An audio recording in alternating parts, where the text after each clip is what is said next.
Hello दोस्तों, तो कैसे हो आप सब। तो आज की इस वीडियो में हम पढ़ने वाले हैं mechanism of action of diuretics. ठीक है, तो हमने क्लासिफिकेशन देख लिया और यूरिन का फॉर्मेशन देख लिया कैसे होता है। आज हम पूरा मैकेनिज्म ऑफ एक्शन है जितना डाययूरेटिक्स का वो पढ़ेंगे। ठीक है, तो सबसे पहले डाययूरेटिक्स कैसे वर्क करते हैं। तो ये हमारे क्या करते हैं, यूरिन के प्रोडक्शन को इंक्रीज करते हैं। अभी ये यूरिन का प्रोडक्शन कैसे इंक्रीज करते हैं, किस टाइप से इंक्रीज।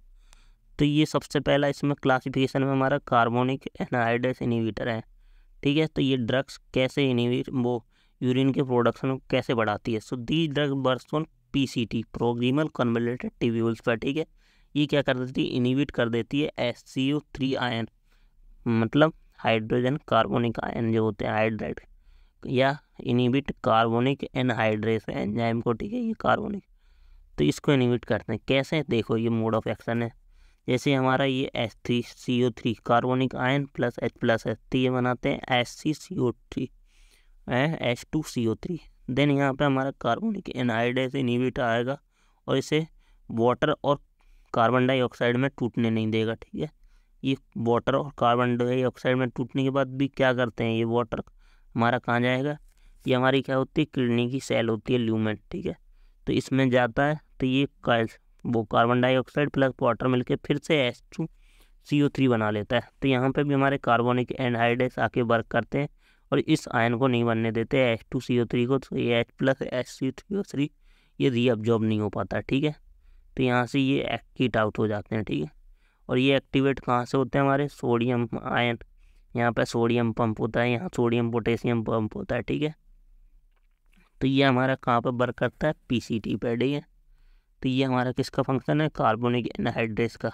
तो इन PCT sodium hydrogen exchanger present होते हैं, बाय विच सोडियम आयन क्या करते हैं, एंटर करते हैं इन एंडोथेलियल सेल और टिश्यू में, एंड H+ आयन क्या होते हैं, आउट होते हैं। सो H+ combined with by carbonate ion, जो ये H+ आयन है ये वाले बाई कार्बोनेट आयन के साथ कंबाइन करते हैं। कंबाइन करने के बाद बाइकार्बोनिक एसिड को वो कार्बोनिक एसिड में कन्वर्ट कर देते हैं H2CO3। देन कार्बोनिक एसिड को हम कार्बोनिक एनहाइड्रेस के द्वारा क्या करते हैं, कार्बोनिक एनहाइड्रेस के द्वारा वो ब्रेक हो जाता है किसके में, H2O और CO2 में। तो यहाँ पे हम क्या देते हैं, कार्बोनिक एनहाइड्रेस इनहिबिटर इसीलिए दी जाती है। जैसे हमारा क्या है, कार्बोनिक एसिटाजोलामाइड और मेथाजोलामाइड वगैरह ड्रग जो यहाँ पे वर्क करती हैं। ठीक है हमारे, तो ये हमारा देन हमारा क्या होगा, carbon dioxide enter into epithelial cell में, देन हमारा बायोस्मोस बेयर with H2O, it form carbonic acid, then carbonic anhydrase, then हमारा H+H3। मतलब यही फॉर्मेशन होता रहता है bicarbonate ion. So it if we inhibit the carbonic anhydrase enzyme, so reabsorption of bicarbonate ion will be decreased।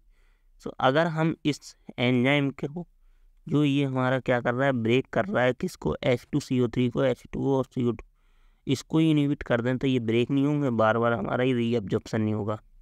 तो ये इसका work है। अब then second thiazide, so the drug work on DCT पे वर्क करती हैं, डिस्टल कन्वोल्यूटेड ट्यूब्यूल्स पे। ठीक है, सो ये क्या करती हैं, ये भी हमारे बेयर दे इनहिबिट सोडियम क्लोरीन को transporter, so further reabsorption of sodium क्लोस ऑल्सो क्या हो जाता है, डिक्रीज होता है। सो यूरिन हमारा वॉल्यूम क्या हो जाता है, डिक्रीज। जैसे ये हमारा जिससे यहाँ से सोडियम अंदर आ रहा है, क्लोरीन अंदर आ रहा है, तो यहाँ पर ड्रग देंगे, यहाँ पर हमारा ये सोडियम और क्लोरीन को अंदर नहीं आने देगा। तो हमारा जो सोडियम होगा ये इस ATP इस पंप से बाहर नहीं निकल पाएगा और यहाँ पर कैल्शियम लेवल बढ़ जाएगा। तो ये हमारा क्लोरीन आयन और सोडियम आयन कम रिलीज हो पाएगा। ठीक है, जिससे हमारा क्या होगा, इसका कम रीअब्जॉर्प्शन हो पाएगा यहाँ से, अगर हमने इन्हें ब्लॉक ही कर दिया। ठीक है, तो हमारी ड्रग क्या करती है, इनहिबिट कर देती है सोडियम पोटेशियम को ट्रांसपोर्टर, वो सोडियम क्लोराइड को ट्रांसपोर्टर होता है। ठीक है, इसको क्या कर देती है, इनहिबिट कर देती है। So drug directly block sodium chloride transporter, so their reabsorption in blood decrease हो जाता है और यूरिन प्रोडक्शन बढ़ जाता है।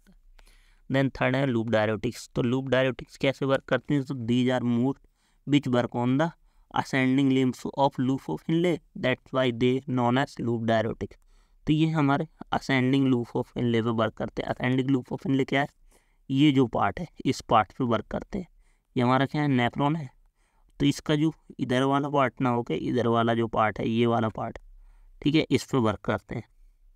तो ये उसकी एक सेल है उस पार्ट की। तो उसमें क्या होता है हमारे यहाँ पे, ये सोडियम पोटेशियम क्लोराइड पंप है, इसको क्या कर देते हैं, ब्लॉक कर देते हैं। सोडियम गेट है, इसको ब्लॉक करने के बाद यहाँ से क्या हो जाता है, हमारा जो पोटेशियम आयन होता है वो बाहर निकलता रहता है, यहाँ से वापस नहीं जा पाता। तो यहाँ से पोटेशियम आयंस का, सोडियम आयंस का रीअब्जॉर्प्शन नहीं हो पाता, ठीक है, ब्लड में। तो ये डिक्रीज कर देते हैं हमारे। So the drug inhibit sodium potassium chlorine transporter by which sodium calcium sodium chlorine, ये सब हमारे क्या हो जाते हैं, डिक्रीज। इनका ब्लड में क्या हो जाता है, रीअब्जॉर्प्शन नहीं हो पाता है, जिससे हमारा यूरिन का वॉल्यूम क्या हो जाता है, बढ़ जाता है, ठीक है। जैसे एग्जांपल इसका फ्यूरोसिमाइड, ठीक है, ये इसकी कुछ फार्माकोकाइनेटिक्स है, ये आप उसमें पढ़ोगे फार्माकोलॉजी में। इसका अब्जॉर्प्शन जीआईटी और आई फ्लूइड में, ओरल वायबिलिटी 60% होती है, हाफ लाइफ 1.5 आवर होती है, एक्सक्रीशन किसके थ्रू होता है, रीनल के थ्रू, ठीक है। और थेरेप्यूटिक यूज क्या है हमारा, ओडिमा में हमारे डायरेटिक्स यूज होते हैं, और हाइपरटेंशन एक्यूट रीनल फेलियर में, और हाइपरग्लाइसेमिया में, ठीक है। और साइड इफ़ेक्ट क्या है इसके, कालेमिया और हाइपोकैल्सीमिया और hyperuricemia, hypersensitivity, GIT upset, hypertension, हाइपोली हमारे, ठीक है। अब होते हैं हमारे पोटेशियम स्पेयरिंग डायबिटिक। तो ये कहाँ वर्क करते हैं, तो पोटेशियम स्पेयरिंग डायबिटिक हैं, ये डायरेक्ट हमारे इस पर कलेक्टिंग डक्ट पे वर्क करते हैं, ठीक है। तो ये कैसे वर्क करते हैं, तो these are drug of diuretic decision work on collecting duct and inhibit reabsorption of sodium ion and secretion of calcium ion, ठीक है।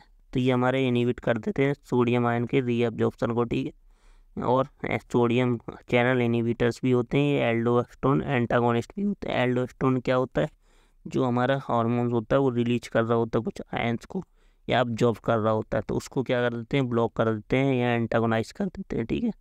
तो वहाँ से भी हमारा क्या हो जाता है, रीअब्जॉर्प्शन नहीं हो पाता और हमारा यूरिन का प्रोडक्शन बढ़ जाता है, ठीक है। जैसे ये सोडियम है, ये कैल्शियम है, वो पोटेशियम है, तो पोटेशियम बाहर निकल रहा है और सोडियम अंदर आया है, यहाँ पे एल्डोस्टेरोन वर्क कर रहा है, तो ये एल्डोस्टेरोन को ही ब्लॉक कर देंगे यहाँ पे, ठीक है। तो ड्रग जाके एल्डोस्टेरोन को ब्लॉक करेगी, तो ये हमारा कैल्शियम वो पोटेशियम बाहर नहीं निकल पाएगा और सोडियम अंदर नहीं जा पाएगा, ठीक है। तो सोडियम का रीअब्जॉर्प्शन डिक्रीज है। सो यहाँ पे Na चैनल ब्लॉकर होता है ये। तो the drug block by sodium channel present in collecting duct and inhibit sodium reabsorption और आल्सो पोटेशियम सिक्रेशन इनहिबिट, जैसे लोराइड है और ट्राइमेट्राइन है, ठीक है।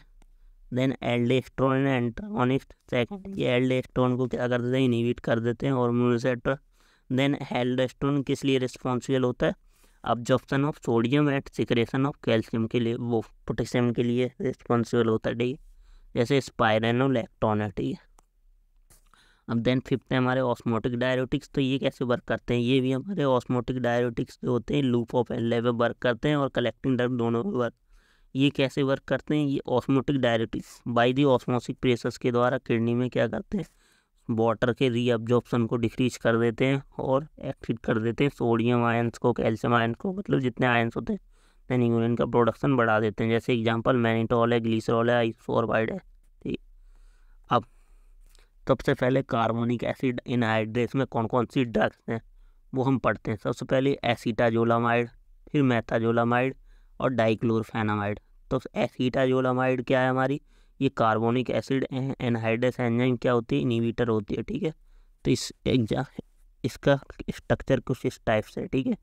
तो ये हम नेक्स्ट लेक्चर में पढ़ेंगे, ठीक है। तो आज के लेक्चर में हमने सारे मोड ऑफ एक्शन देखे। Thank you.